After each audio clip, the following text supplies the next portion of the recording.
अस्सलाम वालेकुम friends, welcome back to my channel Laiba health tips.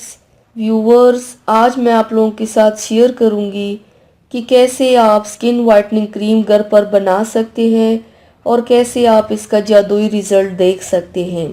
Viewers, आज मैं आपको ऑयली स्किन के लिए बहुत ही अच्छी क्रीम बनाने के बारे में बताऊंगी, जिससे आपको वाज़ेह रिजल्ट मिलेगा और आपकी स्किन बहुत ग्लो भी करेगी। तो चलिए शुरू करते हैं, पर इसके पहले प्लीज़ मेरे चैनल को सब्सक्राइब कर लीजिए और बेल आइकन को दबाइए एवरी लेटेस्ट ब्यूटी अपडेट को सबसे पहले पाने के लिए। इसके लिए सबसे पहले बर्तन में 1 चम्मच फेयर एंड लवली क्रीम डालें, आधा चम्मच मुल्तानी मिट्टी डाल दें, आधा चम्मच ग्लिसरीन डाल दें, 1 चम्मच गुलाब का अर्क डाल दें और चंद कतरे नींबू के रस के डालें। अब इन सब चीज़ों को अच्छी तरह से मिक्स कर लें। जब अच्छी तरह से मिक्स हो जाए तो मिक्स करने के बाद इस क्रीम को आप रात को सोने से पहले चेहरे पर लगा लें। सुबह उठकर चेहरा धो लें, इससे आपको बहुत अच्छा रिजल्ट मिलेगा।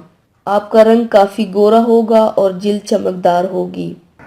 तो व्यूवर्स, थैंक्स फॉर वॉचिंग। मेरी वीडियो को लाइक और शेयर ज़रूर कीजिएगा। मिलते हैं एक और नई वीडियो में, तब तक के लिए अल्लाह हाफिज़।